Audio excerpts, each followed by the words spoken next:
Behind the polished manners and stiff collars of Victorian society, beneath the surface of progress and industrial triumph, something darker thrived: monsters of flesh and blood.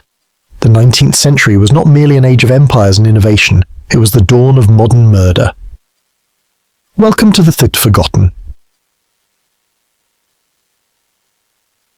A journey into the most chilling crimes buried by time. This was a period when killers used the chaos of expanding cities and the anonymity of new railways to disappear without a trace forever, staying a step ahead of the fledgling techniques of early detectives. It was a perfect environment for serial murder to take root. These are no fictional villains. Jack the Ripper, H.H. Holmes, Amelia Dyer. These names once dominated headlines, stirred panic in the streets, and redefined the face of evil. Tonight we step into their world to uncover how they hunted, how they escaped justice, and how they forever shaped our understanding of cruelty. I hope everyone helps me with a like and a subscription, and don't forget to comment which country you are from. Jack the Ripper. London's shadow, London 1888, the heart of the British Empire and a city split between opulence and squalor. In the desperate alleys of Whitechapel, where poverty choked the air and vice festered in overcrowded tenements, a silent predator stalked. 5 women, 11 weeks, one name that would define a new breed of killer. Jack the Ripper began his gruesome legacy in the early morning hours of August 31st, 1888. Mary Ann Nichols, a 43-year-old woman battling destitution, was found with her throat slashed and her abdomen grotesquely mutilated. A week later, Annie Chapman's body appeared in a backyard on Hanbury Street. Her throat cut, her body dissected, some organs removed with clinical precision. A pattern emerged, but the horrors escalated. On September 30th came the infamous double event: 2 women killed within an hour. Elizabeth Stride discovered with her throat slit but otherwise untouched, likely interrupted mid-murder. Minutes later in Mitre Square, Catherine Eddowes's body lay butchered, kidney and uterus removed in what seemed like a ritual offering. London reeled. Fear swallowed the city. Police forces from the Metropolitan City of London clashed in confusion, their efforts crippled by jurisdictional rivalries, poor forensic tools, and the unforgiving maze of East End streets. Letters began arriving, signed with a name that would become legend: Jack the Ripper. Whether hoax or real, they mocked the law with blood-soaked confidence. Then came November 9th. Mary Jane Kelly, only 25, the Ripper's final known victim, was murdered in her own bed. What police found in her tiny miller's courtroom defied belief, a scene likened more to a slaughterhouse than a murder. And then silence. The Ripper disappeared, leaving behind the most enduring mystery in British criminal history. For over a century, investigators have floated theories: a royal physician, a deranged painter, a troubled barber from Poland. None confirmed. But beyond the whodunit, the case of Jack the Ripper revolutionized the art of homicide investigation, reshaped media narratives around crime, and gave birth to our modern archetype of the serial killer. While London cowered under the shadow of the Ripper, another predator thrived in the calm countryside: Amelia Dyer, the baby farmer. Unlike the Ripper's dramatic flair, Dyer's evil unfolded quietly over decades. A nurse, a midwife, a widow, and the murderer of perhaps more than 400 infants. In Victorian England, unmarried mothers were trapped by stigma and silence. With no social safety nets, many turned to baby farmers, women who for a fee promised to care for illegitimate children. Amelia Dyer saw profit in despair. Charging up to £80 in today's money, she promised safety and adoption. But once payment changed hands, the infants often didn't survive a day. Her method was chillingly direct strangulation with white tape, her grotesque signature. The corpses were wrapped in brown paper, weighed with bricks, and tossed into the River Thames. Her crimes went unnoticed for decades, briefly interrupted by mental hospital stays or short prison terms. Every time she resurfaced under a new alias in a new town. That changed on March 30th, 1896. A barge worker found a suspicious parcel floating in the Thames, the body of a baby girl, Helena Fry. Investigators traced a faint address from the soaked wrapping paper under a microscope. Surveillance at 76 Mayo Road in Reading led to Amelia Dyer. Inside her home, police found white tape porn receipts for baby clothes, piles of letters from anxious mothers, and the unmistakable stench of death. In a small tin, they discovered another tiny corpse. More bodies surfaced soon after. Dyer confessed, but never revealed the true count. Authorities estimated she killed 1 baby per week for 3 decades. At her trial, when asked how many children she had murdered, she allegedly sneered, "You'll never know. The Thames tells no tales." On June 10, 1896, she was hanged at Newgate Prison. Her case shocked Britain, ushering in stricter adoption laws and tighter regulation of childcare, but for too long society's indifference let her horror continue. Across the Atlantic as England trembled under Dyer's quiet slaughter, and London hunted its phantom butcher, America faced its own monster. H. Holmes, the architect of a nightmare. In the bustling backdrop of the 1893 Chicago World's Fair, a devil built a castle. But this was no fairy tale. The 3-story building designed by Holmes wasn't just a hotel. It was a labyrinth of terror, secret passages, soundproof rooms, gas lines connected to sealed chambers, chutes that led directly to the basement. Holmes lured victims under the pretense of work or lodging, mostly young women arriving alone to the city of dreams. They disappeared without a trace. Some were locked in vaults, others gassed and dissected. In his basement, police found acid vats, quicklime pits, surgical tables, and bones, human and animal. Holmes later confessed to 27 murders, though estimates range into the hundreds. Captured and hanged in 1896, the same year as Amelia Dyer, Holmes became America's first infamous serial killer. But more than that, he exposed a new kind of killer, one who used charm, intellect, and modern convenience as weapons. Like Jack and Amelia, Holmes left a legacy of fear that outlived him. These 3 stories, Ripper, Dyer, Holmes, aren't just grisly chapters of true crime. They mark the birth of our fascination with serial killers, the evolution of murder itself in the modern age. In the fog of Victorian morals and the glare of electric light, evil found new ways to hide. And it left behind shadows we still haven't fully escaped. The serial killer wasn't merely committing murder, he was crafting a monument to it. A structure not to house the living, but to erase them. Herman Webster Mudgett, better known by the alias H. Holmes, was no ordinary criminal.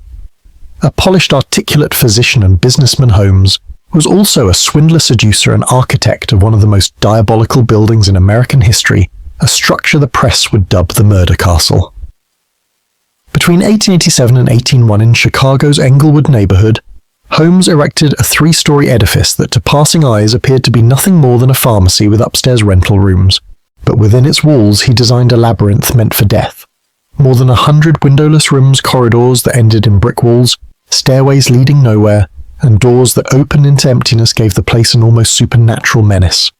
Secret gas lines ran to sealed rooms, allowing Holmes to asphyxiate victims at will.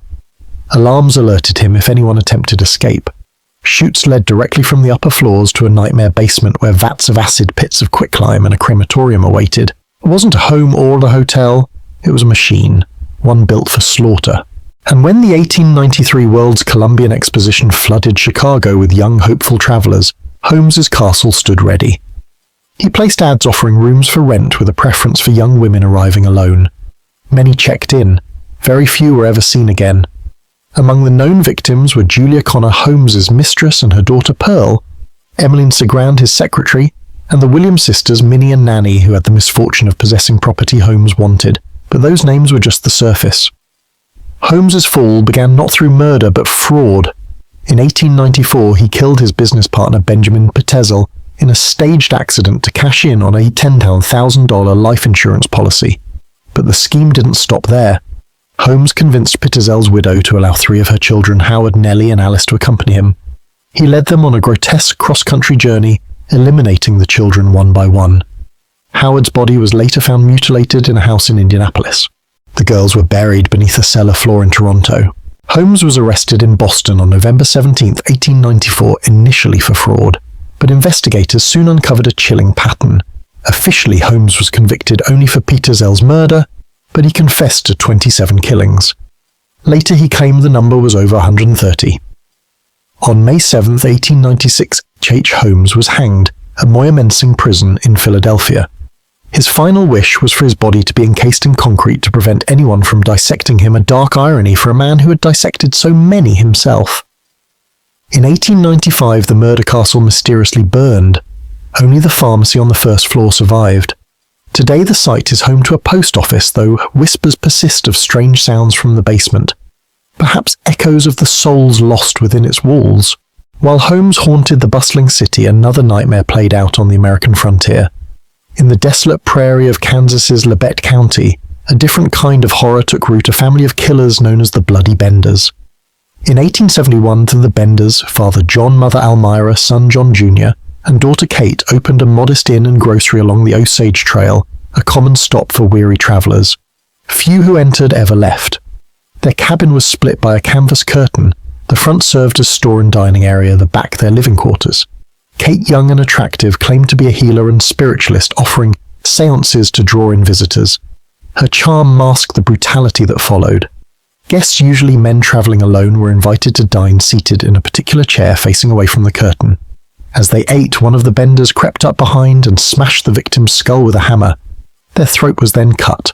The body dropped through a trapdoor into the cellar and later was buried in the orchard out back, stripped out of any possessions.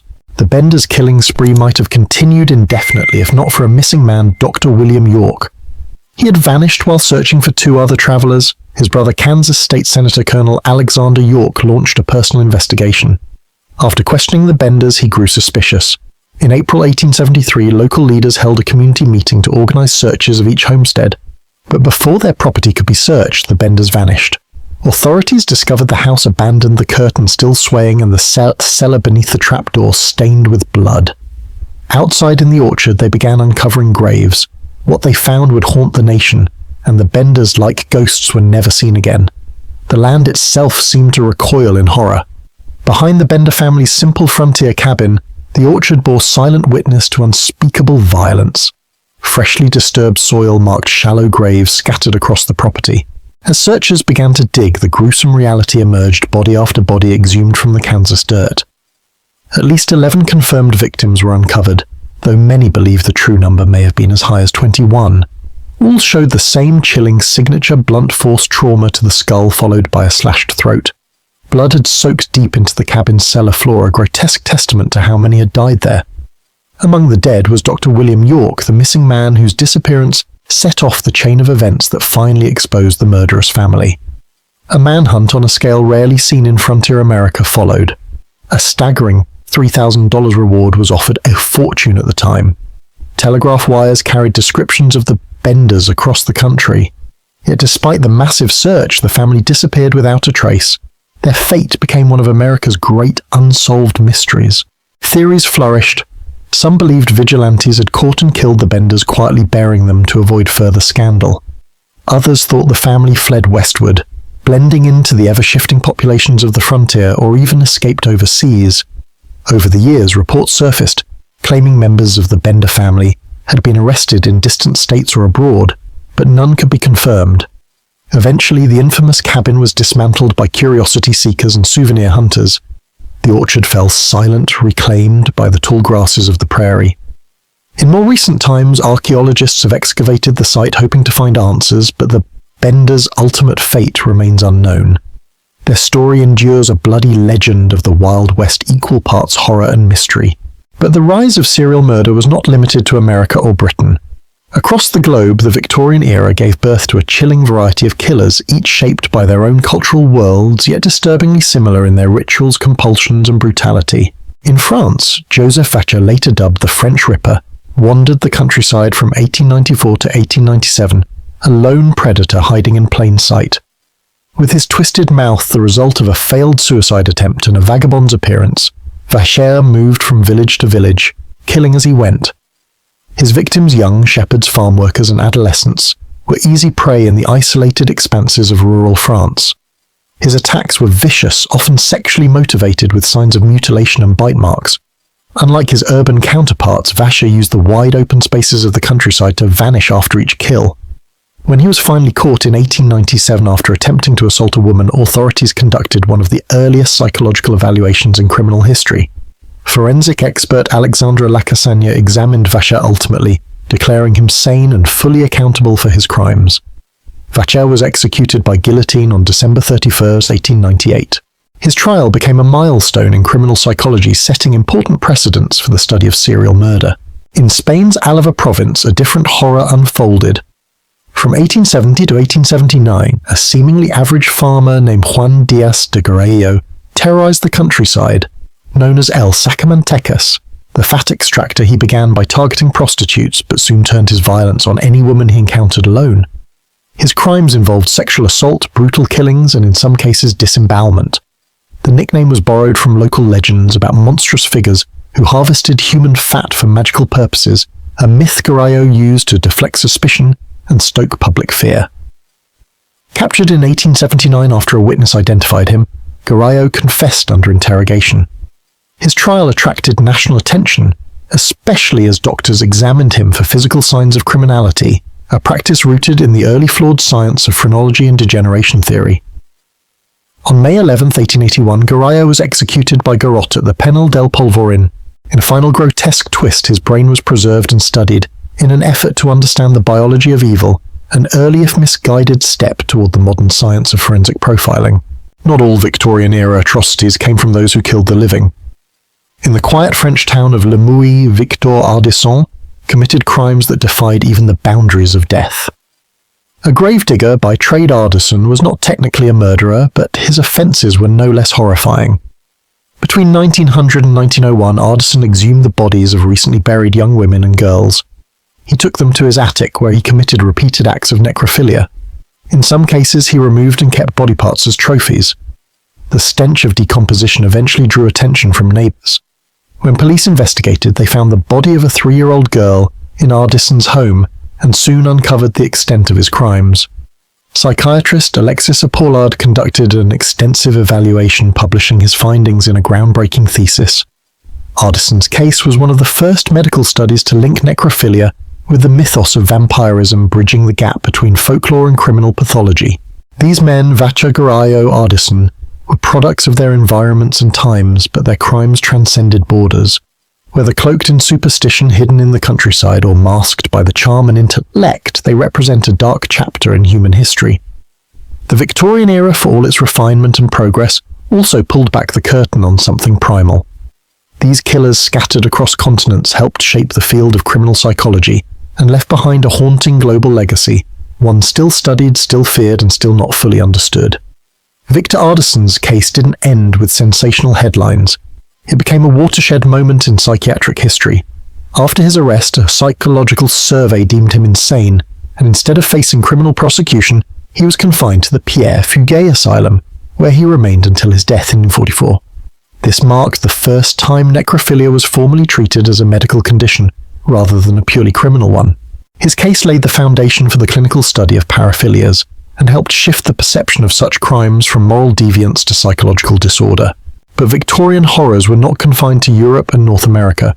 In Buenos Aires, Argentina, a city rapidly transforming into a cosmopolitan hub, a horrific case of domestic violence and incest unfolded behind closed doors. Gaetano Domingo Grossi, an Italian immigrant and cart driver, committed acts that would shock the nation. Between 1896 and 1898, Grossi repeatedly raped his 2 stepdaughters, Clara and Catalina, and murdered the infants born from these assaults. The crimes began to unravel when workers at a waste facility discovered a bag containing the remains of a baby. Investigators traced the garbage back to Grossi's neighborhood and soon placed him under surveillance. A search of his home revealed another infant's corpse hidden in a tin box. Confronted with the evidence, Grossi confessed to killing 5 of his own children, the offspring of incestuous abuse. Argentine society, deeply rooted in Catholic values, erupted in outrage. On April 6, 1900, Grossi was executed by firing squad, becoming the country's first documented serial killer. Though less known outside Argentina, his case illustrates how Victorian-era ideals often concealed horrific abuse within families, protected by social silence and rigid moral norms. These killers, whether in city alleys, rural orchards, or quiet homes, did more than terrorize their communities.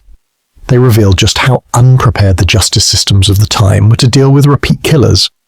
Their crimes exposed fatal flaws, prompting revolutions in detection. The Victorian era didn't just create serial killers, it created the need to understand and stop them. Before Jack the Ripper stalked London, detectives relied almost entirely on eyewitness accounts and what little physical evidence they could observe with the naked eye. The Ripper's ability to strike and vanish again and again exposed the glaring absence of crime scene protocol coordination between departments and any sort of forensic science. The murder of Mary Jane Kelly, his final known victim, marked one of the earliest uses of crime scene photography in a serial murder case. Though rudimentary, it was a pivotal shift. Dr. Thomas Bond, tasked with studying the crime scenes, attempted to build a psychological profile of the Ripper, a groundbreaking moment in the development of criminal profiling. He concluded the killer was organized, likely knowledgeable in anatomy and emotionally detached concepts that would shape future profiling strategies. The Amelia Dyer case demonstrated the power of microscopic forensic analysis.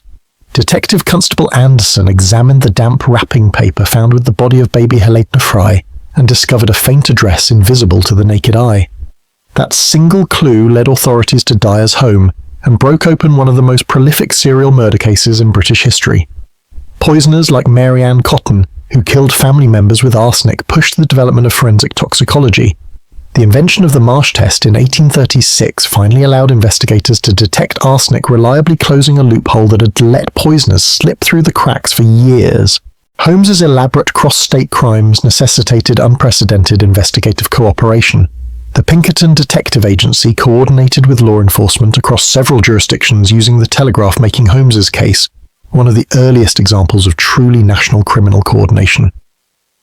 Meanwhile, in France, Joseph Vacher's psychiatric evaluation by Alexandre Lacassagne introduced a systematic and scientific approach to understanding the criminal mind. Lacassagne's careful observations and detailed analysis helped form the backbone of early forensic psychology, recognizing that some killers weren't driven by the madness alone, but by patterns that could be studied and potentially predicted. Each of these cases, horrific as they were, forced authorities to change. They catalyzed the evolution of investigative techniques and scientific methodology. Today's forensic tools, DNA sequencing, digital forensics, behavioral profiling, all trace their lineage back to the innovations born in the wake of these crimes. Each murderer exploited the limitations of their era. Each investigation stumbled, then adapted. And from that trial and error, modern criminal investigation emerged. The Victorian age created ideal conditions for serial killers, rapidly expanding cities that offered anonymity, minimal policing resources, barely developed forensic science, and a rigid social structure that left many vulnerable and voiceless. But even from that darkness came light. The very horrors that once left investigators helpless sparked the innovations that now help us catch killers before they strike again. These weren't mythical monsters, they were human.